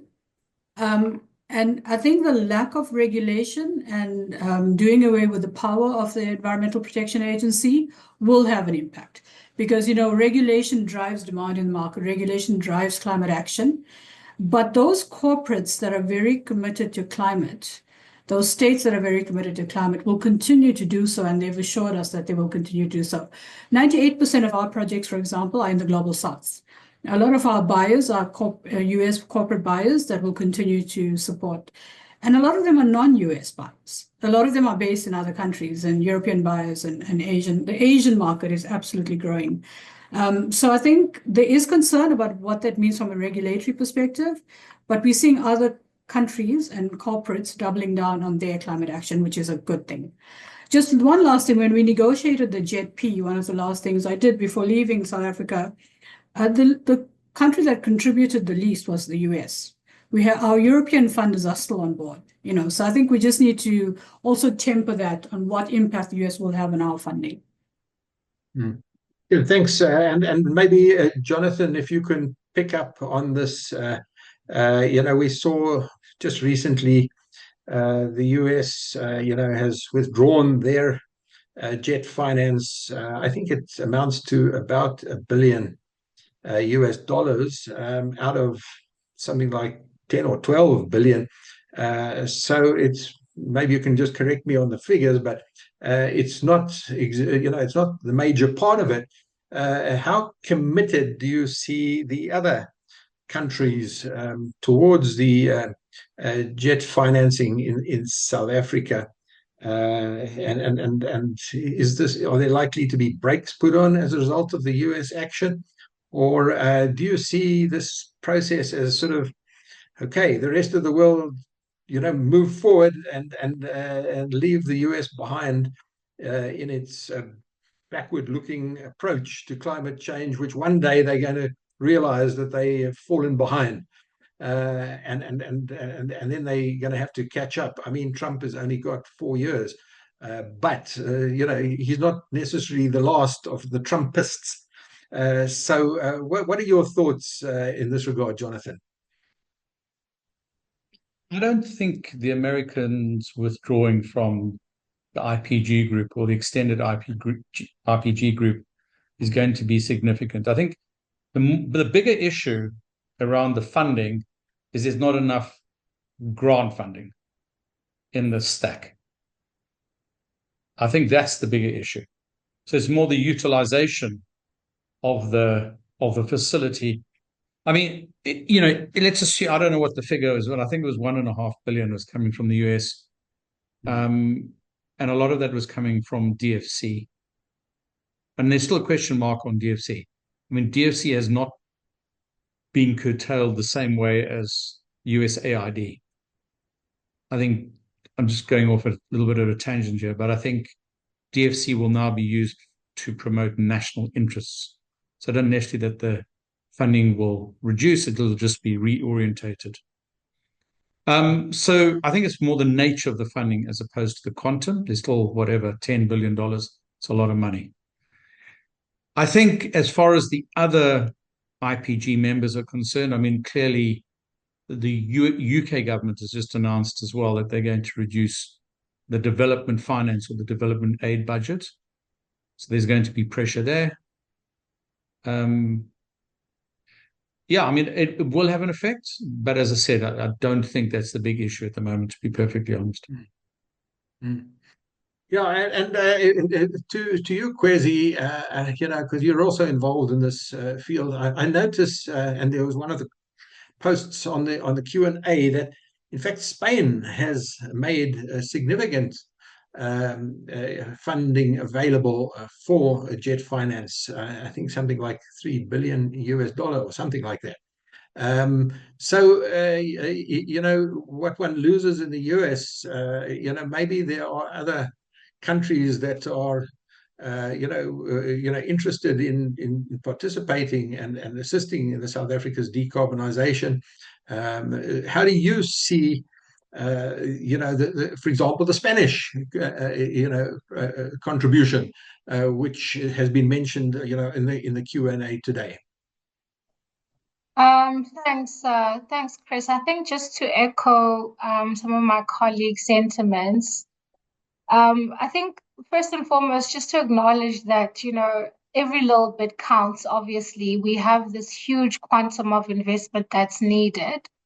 And we can't say how significant or insignificant it is. But what we've seen as South Africa post the initial JP package is sort of this extended now IPG members that are starting to come on and starting to say, following also the critical appraisal of the JET IP, where the PCC essentially made commentary around the fact that the grant financing component of the finances is merely not enough, that there needs to be sort of like a ramping up of the type of and the quality of finance that's being given to South Africa. We've seen a lot more partners come to the table and say, this is where we will fill in the gaps. And I think even following this sort of like debacle that's been happening and the developments within, geopolitics involving the US, I think we've seen a ramping down or a doubling down from other countries to say we are still committed to the cause, and it just presents an opportunity for the global community to really rally around this belief around the Paris Agreement and what needs to be done. I think it's also helped that a lot of the countries, especially South Africa, I think has made enormous progress in sort of identifying what this concept of country platforms, what are some of the initiatives and instruments we can develop as a country to speak to things like financing the just transition, coming up with an investment plan for just adaptation and resilience.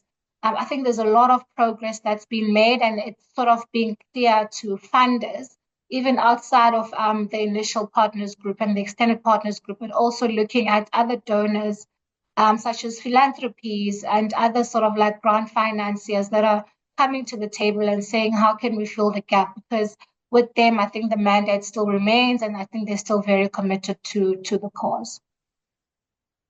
Thank you, Samantha. It's great to see you. You're still online and engaged with this conversation. And, I have been listening closely to what your minister has been saying in respect of the G20 that South Africa leads this year.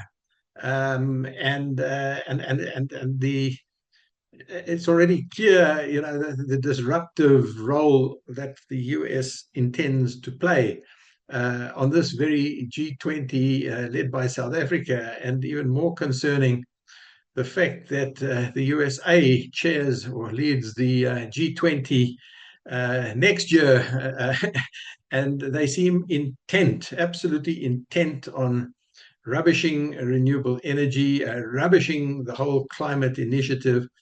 I was listening very closely to the minister's thinking on this, and it is deeply worrying because it does have its impact in South Africa and Africa. But could you just give us any thoughts on South Africa's role at the G20 and where this leaves climate finance? And where things are heading next year, when it'll be the USA's turn to lead the G20. Thanks, Chris. I appreciate the question. And yeah, so everybody, so South Africa is hosting G20 this year, the presidency. Obviously, from an energy perspective, we've got the Energy Transition Working Group, which we're hosting. We've already had one meeting, and the US did participate in the first meeting. So the first three meetings of the four that are held are invariably with officials. They're not with the political heads. And then the final ministerial will be held at the latter part of the year, where they then issue the ministerial statement. So the ministerial statement is essentially a statement of intent that everybody collaborates on and signs off on. But as you've alluded to, the US has already said, so our three priorities for G20 are affordable electricity and access, and that it's sustainable. So we're looking at a lot around that. But the third priority is Africa. So we're making this an African G20 and not just a South African G20, as I've already alluded to. But the second priority that we have is obviously a just and equitable transition, that it's people-centered, etc. And as you say, America is now trying to ensure that we do not speak in any way about anything sustainability, just transitioning, etc., etc. So they've already stated that they're not going to support anything in that respect, which means that in all likelihood, we will not be able to follow in Brazil's steps and have consensus on the ministerial statement, which means that it'll be reduced to a sort of communique that is issued at the end of the year. But we've received such incredible support from the rest of the G20 countries. There's been, and I think, I don't know who it was, I think it was Kwesi Kazi who said there's been a doubling down. We've seen that with other countries, with the European countries in particular. We're getting a lot of interest from the Far East. And even the Middle East are very intent on supporting us. And then obviously, because we're focusing so much on Africa, we're getting a lot of support from African countries. And I think the sentiment has been, that's fine, let America carry on with this isolationist stance. They will have to take over next year. It's as simple as that. But the fact of the matter is that we're going to proceed with our objectives. We're not going to change our objectives or our desired outcomes on the basis of one country and their isolationist and sort of weird anti-climate thinking. So we're proceeding as though we have consensus, and we will see what happens. A week is a very long time in politics, a year is even longer, and you never know what happens during the course of a year. So we remain optimistic. The communique is a great outcome, but what we really are is that we've got a number of objectives that we're trying to achieve, and so it'll be lovely to get consensus, but at the end of the day, as long as our objectives are achieved, we will be happy. So thanks, Chris. Yeah. Look, I agree with you that there seems to be closer now ties with other countries like European Union, who are perhaps taking advantage, and South Africa, who are also taking advantage. This is an opportunity, to get closer to one of our biggest trading partners. So I guess there are some upsides, and as you say, a year is a long time in this process, and a hell of a lot can happen. Even changes and about turns in policy, as we've already seen, like day by day.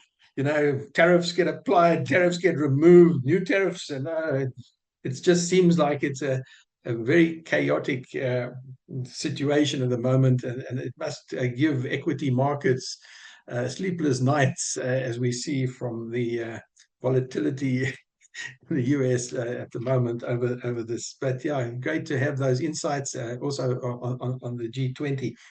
And Mandy, I want to just ask you, and I just, if I may have a little anecdote, I asked a particular speaker to speak at this conference, this webinar, and this was a major player in international infrastructure finance, really a big player on the international stage. And I was quite surprised at the response. He said he would love to participate, but not this webinar, because he says he just knows so little about this subject, and that it is so complicated. And this is one of the biggest in the world. That it is so complex, and they do a lot of renewable energy development, and they're very active in this field, not only globally, but in South Africa as well. And he said to me, it's just too complex. And to be frank, he said, we can get this thing financed through commercial banks, and we don't need these complicated things that we don't really understand. And it really shook me that a big, infrastructure company, didn't really participate in these sort of financial mechanisms, and regarded it as too complex, and that there were other ways of doing things that they found more than adequate. So I'm getting back to this question is on the complexity and the fact that big players find it complex. What do you think about the small players, the SMMEs and the medium size and the manufacturers, people who've got real, who've got day jobs, they've got companies to run, but yet on the other hand, you mentioned that people in Africa, that are not necessarily the biggest corporates in the world, are taking advantage of this and are moving forward. So I'm just trying to get your understanding of how accessible is this subject, and is this finance, to down to earth average companies, that want to decarbonize, and that feel the need to decarbonize, but are just intimidated by the complexity of the whole thing. And is this a valid perception, or should they just go to your website and start reading? Chris, thanks. I do have literally a minute because I need to get into another meeting. But sure. it is complicated. It is complex, but it doesn't have to be. There's various resources. Not just reading a website is probably not good enough. But I do say what the East and West African countries have done, for example, is reached out and said, can we have capacity building workshops? Now, I know in South Africa, we're tired of capacity building, but it's not about capacity building. It's actually sitting down and working out how do these projects work? How do you benefit from carbon markets? When we did the original, when we originated the JET-P at Eskom, and we looked at that full financial stack, we couldn't, and as Jonathan pointed out as well, there's a huge gap in financing that was required, right, from shutting down the coal and building the renewables. And we could meet that gap with the carbon market. So it's not the panacea. It's built on a financial stack of public financing, private sector financing, and then the carbon market can push you past that last mile. So absolutely, there's a place for it. There's so much potential. Komati alone is 100 million tons. There's so much potential in South Africa. And we just need to stop saying, this is difficult, complex, I can't do it. Let's look at the mechanisms that we can use, the people that we can talk to. As I pointed out earlier, and Thesis has already registered a project with us. Other people on the call, like Storm Potts, working in the carbon market, are people that resources we can use in the country. And we're more than welcome to, more than happy to do, to have sit down, minister with you, with the community in South Africa to talk about how do we take advantage of carbon markets. So more than happy to do that, Chris. Thank you very much. And Mandy, we understand and we know that you have to dash off. I just wanted to thank you before I think at the end for your participation. It's great to see you again, and you've made an extremely valuable contribution. And I hope that the South African industries and Southern Africa and African industries take you up on this and engage further and realize the benefits that are offered. Thank you. Great, thanks. And just on the 500 people on the call, if anybody's coming this way, I'm running low on chuckles from Woolies, so please bring me some. Thanks, Chris, and thank you, everybody. Appreciate it. Pleasure. Bye. Thank you, Mandy. Yeah, so look, I think Mandy's made some really interesting contributions, and I want to now address this one to Kwezi. Because I know the PCC held a nuclear webinar the other day. I unfortunately was unable to attend for one reason or another, and I missed out on this to my regret. But there have been various questions on the Q&A about the role of nuclear in the decarbonisation and the move to net carbon zero by 2050. Including in South Africa, it's not an easy target to meet. And there are many people who would argue that it cannot be done. It simply cannot be done without a nuclear. And I'm interested to hear your view as the PCC on this. I'm not saying that you necessarily can give the PCC's view, but to give some insights on the thinking within the PCC about the role of nuclear power, and of course taking into account its cost, taking into account its 15-year delivery time, taking into account that small modular reactors, whilst there's a lot of talk out there, they are not available commercially. They're not licensed commercially. There's a pilot project in China. But the level of transparency on the costing in China doesn't exist, and there's no idea what it really costs. Leaving the door open to what I call nuclear snake oil salesmen who will promise anything, in terms of what the price is. But when the real project is done, they will have walked away 15 years' time, and they won't be accountable for the wrong figures that they give, just like what happened at Medupi and Kusile. To make the project proceed, they promised absurdly low pricing, and we are left to suffer the consequences over the next 15, 20 years. So I'm just interested, taking into account the need to achieve net carbon zero and the problems and the prices and the long delivery time. Is this a possible solution, or do we write it off, or do we say, let us watch and wait and see what happens? Very hard question, very contentious question, rather. Look, Chris, I think firstly it's important to understand the role of the PCC in sort of trying to gather stakeholders and trying to get multiple views, and also not, acting as a prescriptor of what should and should not be done, but really trying to get all facets of society feeling like they are part of the conversation on what needs to happen as part of our energy mixes as a country, but more importantly, in our decarbonization journey. I think the nuclear webinar actually came at such an opportune time because a lot of sort of the recommendations, electricity recommendations that we've made to the previous IRP were really were really developed at a time where South Africa was grappling with, unprecedented energy insecurity through load shedding. So we didn't have a lot of options. I think we were really in a very, very, very desperate sort of position. But I think there's a lot that came out of that webinar, and I think we've had numerous conversations within the organization to say that ours is to facilitate the conversation. Ours is to really ensure that we are getting our information that we then channel out into advisory through policy recommendations or any other sort of advisory. Really getting a sense of what other stakeholders are saying and not being prescriptive on who we can and cannot listen to. And I think it was very interesting to just learn and to just get insights, right, from people's thinking around nuclear. And also just to your point, Chris, that you've mentioned with, the cost of nuclear, I think was a very big issue. And it's been a very big issue in our consideration for the energy mix as a country, right? Can we actually afford nuclear? It's one of those things that, granted, there are these long-term benefits, but also to your point, we've seen how constrained our fiscus is. We've seen how constrained our balance sheets are. We don't necessarily have the capital outlay for a large infrastructure investment such as nuclear.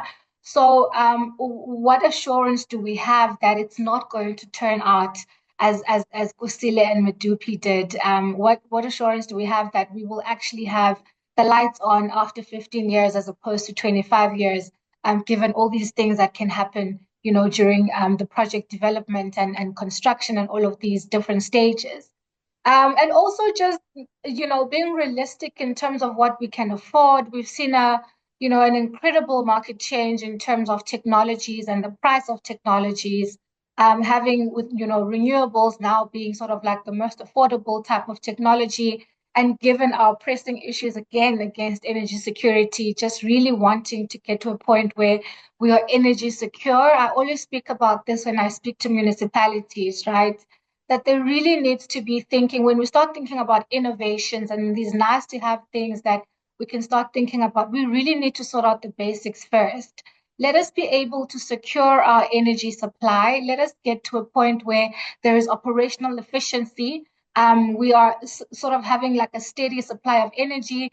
Then we can start thinking about how do we innovate around the technologies that we currently have, and how do we bring in all these nice to have things that are going to be, I guess at some point, if we get to a point where our balance sheet is stabilized and we're able to turn the economy around, we're able to increase our growth rate and able to really get to a point where we're now looking at innovation around technologies, around financing, then perhaps this is a conversation that can be had. But I think as far as the PCC view goes, I think we're very happy to have that conversation because it has sort of been very absent due to the fact that we've been very worried about cost, not just the PCC, but the country as a whole, right? Government has been worried about the cost, the timelines, and just given our context of how desperate are we to get to a point of energy security. But I think timely, because now I think things are a bit calm. So we're able to just bring in a lot more voices to the conversation, and that's always welcome. Yeah, thanks. I really appreciate your clarity on purpose of the webinar and to engage. It is important to engage with a variety of stakeholders, people with vastly different perceptions and intentions. And yeah, sometimes people, you have to engage with people that even deny, the existence of man-made climate change, and who say this. And I'm talking about apparently intelligent people who will say this whole thing is a big scam. It's like as though it's some kind of a conspiracy scam, to make money, at the expense of the economy. There are people that really believe this, and I'm talking about high-level people, and one has to engage in order to understand the thinking, that goes behind this. Look, I want to just speak to Jonathan now, and Jonathan, you heard what I said about this international, multinational infrastructure development company that regards, the financing mechanisms, as too complex, and that they can access the kind of funding they need without having to go through these complex processes. And I want to ask you frankly, is this process too complex for medium-sized companies who might have a project they want to decarbonize, but their board says this project just doesn't provide the returns that they need to make this project fly? And the accountants in companies take a pretty sort of financial line, and if it doesn't provide a return, then it's not on. But does climate finance have any role to play in bridging that gap between, that if you can get this climate finance, suddenly the project is able to generate a return that is acceptable to the board and to the accountants, and that project can then fly? Is this the role of climate finance, and is things simple enough for average business people to harness this kind of finance and to make these projects fly, or is it too complex? I'd like a very frank answer. Look, it is complex, there's no doubt. But I think there's enough smart people to talk to have a conversation with, to see if it's commercially viable within the context of that company. So it's just, I think it takes a little bit of an effort. I mean, you can't take the view, it's too complex, I don't know what's going on. It seems like a hoax. So I'm just going to avoid the whole discussion. So I do think there's enough people that understand it, and there's enough people in South Africa who understand it. But, like anything, whatever's complex or complicated, it does take effort. I think what was the second question around? Yeah, I was saying that, is it possible? Oh, sorry, about climate finance. Companies to bridge the gap. Yeah. So look, in my view, they go hand in hand. Okay. To me, carbon finance is a way to mitigate and catalyze climate finance. Okay, so we need to accept there's not enough climate finance. Okay. And often the reason there's not enough climate finance is that climate finance needs some form of risk mitigation. Carbon finance, to me, is one of the ways. So if you're developing, let's say, a capital stack around climate finance, you've got to look at ways of mitigating that risk, particularly from getting the private sector involved, because we know that public sector money is not going to solve the gap. Okay, we need to get private sector. Private sector still has risk issues around providing climate finance at scale. So in my view, what you use carbon finance is to mitigate that, to catalyze the climate finance. It's not a substitute, it's not and or, very much go together. Okay, whether it's the additionality aspect, whether it's to reduce the cost of the financing, whether it's to act as some form of first loss or subordination. I mean, there is a number of ways it can use carbon finance. Thank you, Jonathan, and thank you, ladies and gentlemen. Look, it's now just about 4:15, and our webinar is supposed to end at 4:15. There's a lot of questions that have not, not so many questions. Oh, hang on, yes, there are. There are quite a lot of questions that have not been answered, and I'd just like to thank our panelists for helping me answer these questions. Many of the questions have been answered in text form on the Q&A, and it's really important to try and get through as many questions as we possibly can. I see here that we've answered 55 questions on the Q&A, but there are another 50 questions still in the pipeline, and there's no possibility that we're going to get through these today. But we can get these questions downloaded from Zoom, and I can forward them to the presenters, and I can ask them if they would kindly try and answer the ones that they can to the best of their ability. But I think, ladies and gentlemen, we're going to have to call it a day today. I know that our presenters are busy people, and I don't want to drag this out and carry on for another 15-20 minutes because they have got other commitments that they have to attend to. So I want to just take this opportunity, firstly, to say that I found this a very useful and informative engagement. We have tried to simplify it, maybe not enough, but the takeaways in the form of the presentations themselves will be available to everybody who attended today, as well as everybody who registered to attend but were not able to attend on the day, a total of about 1,700 people.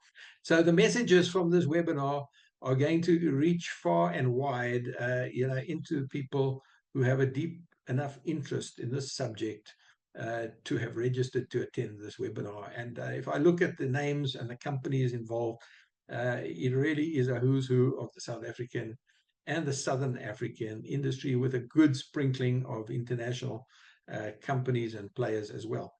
So I think, and I hope that this webinar has had an impact and has simplified things, and certainly the presentations themselves and the video recording will, I hope, give you, plenty of opportunity to study this further and to get to grips with it, and also to use some of the resources that have been talked about today that are available to people that want to take this further. So with that, thank you so much also to the companies and organizations that have supported this webinar, and I would like to just mention them again by name. Firstly, Mike Levington of Nexusys, who conceived this webinar and helped put it together with me, and the Climate Policy Initiative, where Jonathan comes from, the Presidential Climate Commission, where Kwesi comes from, and Vera, from where Mandy comes from, and most particularly to our Deputy Minister, Samantha Graham-Marais, for your attendance. The whole, you're what I call one of the bitter einders that stuck it out to the end, and for that we are very appreciative, and I know that the attendees will be deeply appreciative too. You have made a deep impression on the audience, that I can tell you and that I know. So it's been wonderful to have you. So with that, ladies and gentlemen, I'm going to bring this matter to a close and wish you a good afternoon, and see you at our next webinar, which will be on the 2nd of April 2025, subject to be announced in the next couple of days. It's going to be an exciting one, an interesting one, a lot of action around this, but I want to keep you in suspense for a few days longer, and we hope to see you at our next webinar. Good afternoon. Thanks, everyone. Bye. Thanks so much for a wonderful afternoon. Bye. Thank you, Samantha. Great pleasure to have you. I'm going to just stay on a little while as people leave the room, and thank you to our wonderful audience as well, and for all the different questions that were posed. Without our audience, we don't have a webinar, so it's critical. I see somebody has raised up their hands, and I may as well take them. I'm allowing you, Jabuli, please come in and say your piece, even though it's over. if you're there, if you're there, Jabali, you can switch on your microphone. I see you've left. That's fine. Okay, look, I know we've all had a long day, and thanks again for your participation, your attendance, and we look forward to seeing you again at our next webinar. Over and out.